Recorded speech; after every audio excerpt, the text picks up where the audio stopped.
السلام علیکم ورحمۃ اللہ وبرکاتہ۔ آج آپ کے سامنے ایک ایسی عظیم ہستی کا تذکرہ کرنا چاہتا ہوں جنہیں دنیا حضرت امام حسن بصری علیہ رحمہ فرماتی۔ آپ نا ابتدا میں موتیوں اور جواہرات کے صداقت تھے، اور قسم قسم کے موتی اور جواہرات جو ہے وہ آپ بیچا کرتے تھے، اور بڑے بڑے بادشاہوں کے پاس جواہرات تحفے میں لے جا کر پیش کرتے تھے۔ ایک دن ہوا کچھ یوں کہ آپ جواہرات جو ہے وہ بادشاہ روم کے پاس لے کر گئے۔ پہلے وزیر سے ملے اور انہیں اپنے آنے کا اور بادشاہ کی خدمت میں تحفہ لانے کا حال بیان کیا۔ تو وزیر نے کہا کہ کل تو بادشاہ کو ایک نہایت ضروری کام ہے، بالکل ہی بادشاہ کو فرصت نہیں ہوگی، اور وہ کام دیکھنے کے قابل ہے۔ تو حضرت امام حسن بصری فرماتے ہیں کہ میں نے دل میں سوچا کہ میں ضرور وہ کام دیکھوں گا۔ تو انہوں نے وزیر سے اس بات کی عرض کر دی، تو وزیر نے حضرت حسن کو لے جا کر ایک جگہ میدان میں ٹھہرا دیا۔ وہ میدان کہ جس میں ایک خیمہ زری قائم تھا، یعنی کہ خیمے ہی خیمے لگے ہوئے تھے، اور ان کے آس پاس اعلیٰ درجے کی مخمل کا فرش تھا۔ خیمے کی جو تنابیں تھیں وہ سونے کی بنی ہوئی تھیں، اور اس کی جو چوبیں تھیں وہ چاندی کی بنی ہوئی تھیں، اور انتہائی قابل دید منظر تھا۔ وزیر نے حضرت حسن کو، جو کہ ابھی حضرت حسن بصری نہیں بنے تھے، انہیں خیمے کے پیچھے چلمن کے پیچھے کھڑا کر دیا، اور کہنے لگا کہ ادھر کھڑے رہنا لیکن ہلنا نہیں، کہیں کسی کو تیری خبر نہ ہو جائے۔ وہیں اسی جگہ کھڑے ہو کر حضرت حسن بصری نے سارا تماشا دیکھا۔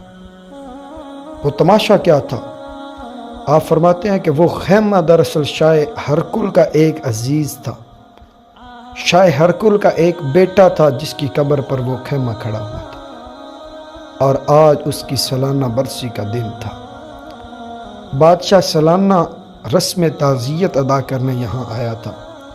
حضرت حسن نے دیکھا کہ پہلے ایک جماعت مقدس عیسائی لوگوں کی خیمے کے اندر آئی، اور قبر کے پاس کھڑے ہو کر کچھ پڑھنے لگے، اور پھر روتے ہوئے باہر نکل گئے۔ پھر ایک جماعت بڑے بڑے طبیبوں اور بڑے بڑے دانشوروں اور ذی عقل لوگوں کی آئی۔ یہ لوگ بھی ننگے سر قبر کے پاس کھڑے رہے اور روتے رہے، اور تھوڑی دیر کے بعد نکل کر چلے گئے۔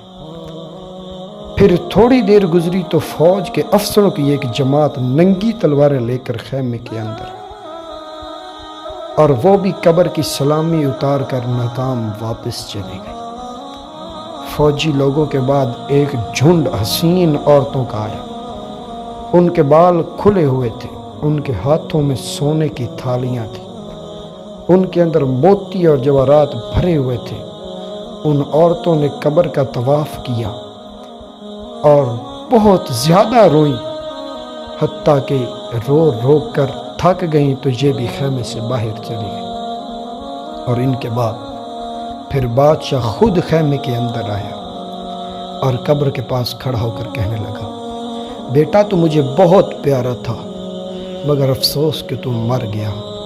اگر مجھے یہ علم ہو جائے، معلوم ہو جائے کہ جس نے تیری جان لے لی ہے، اور وہ ان بڑے بڑے راہبوں پادریوں کا کہنا مان کر تیری جان واپس کر دے گا، تو یہ تیرے بڑے بڑے عیسائی راہب اس کام کے لیے میں تیرے پاس حاضر کرتا، مگر مجھے علم ہے کہ ان کے کہنے سے کچھ بھی نہیں ہوگا۔ بیٹا، اگر مجھے معلوم ہو جائے کہ عقل مندوں اور طبیب جو ہیں وہ مختلف تدبیریں کریں گے اور کوشش کریں گے جس سے تیری جان خدا تجھے بخش دے گا، تو یہ بہت بڑی جماعت طبیبوں اور بڑے بڑے عقل مندوں کی تیرے قبر کے پاس کھڑی ہے، اور تیری رہائی کی تدبیریں کرنے کو موجود ہے، مگر میں جانتا ہوں کہ تجھے ایسے زبردست نے مارا ہے کہ اس کے سامنے کسی کی عقل مندی، کسی کی دانشوری نہیں چلتی۔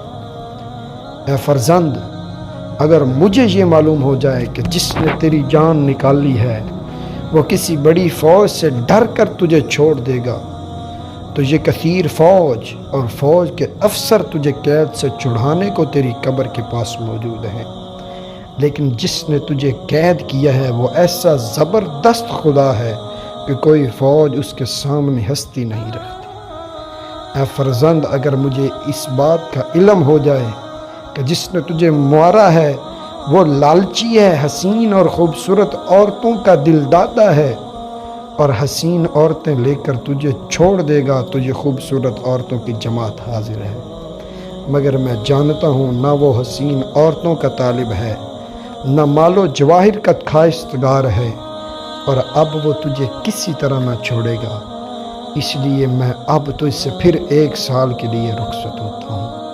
اتنا کہہ کر بادشاہ خیمے سے باہر نکل آیا۔ سب لوگ قبر کے پاس سے چل پڑے۔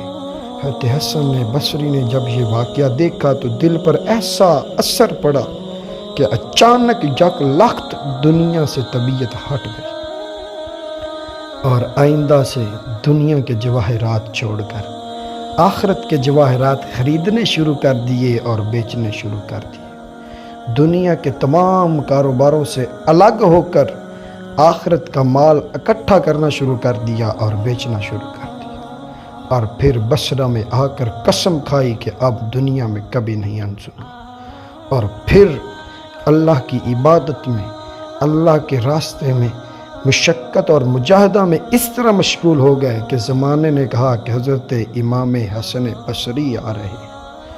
اور پھر ایک وقت ایسا بھی آیا کہ 70 سال تک کبھی بے وضو نہ رہے۔ یاد رکھنا دوستو، واقعہ جو بھی سنایا جاتا ہے، حقائق جو بھی سنائی جاتی ہے، وہ بے مقصد اور فضول نہیں ہوتی، بلکہ اس کے اندر کوئی نہ کوئی نصیحت، کوئی نہ کوئی سبق ہوتا ہے۔ یاد رکھنا، رب بڑی طاقت اور قدرت کا مقابلہ ہے، مالک ہے۔ اس کے سامنے بڑے بڑے دانا اور طبیب اور بڑی بڑی فوجیں اور بڑے بڑے لشکر کچھ بھی حیثیت نہیں رکھتے، اس کا کچھ بھی نہیں بگاڑ سکتے۔ اور یہ بھی معلوم ہونا چاہیے کہ بندہ کتنا ہی بڑا ہو لیکن ایک دن اسے مرنا ضرور ہے، اور موت ایک ایسی چیز ہے جس کے سامنے نہ امیر کی ویلیو ہے نہ غریب کی ویلیو ہے، بلکہ سب انسان اس کے نزدیک برابر ہیں۔ کتنے مفلس ہو گئے، کتنے تونگر ہو گئے، خاک میں جب مل گئے دونوں برابر ہو گئے۔